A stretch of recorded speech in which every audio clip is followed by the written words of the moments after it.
Hello everyone, I need to show how to change Ford Focus 2007 model heater resistor.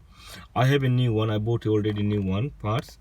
Then the old one, you need to do the open the things box for first. Open because I already opened it. I just want to show how to open it. Open this one. Keep somewhere there. Then you can see on down there. Can you see there? Can you see the things on the white screw? Take off the things. Here, two screw there. Take off the screw. Take off this one. Then see. Then you take off that thing from chocolate. You can take off that one. That's that your heater instead. Yeah. Then that's the new one here.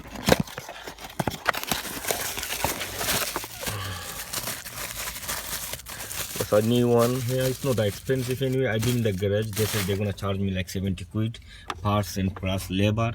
I bought it from the 21 pounds, including VAT. Then that's the new one. Then you can just replace easily back on the things here.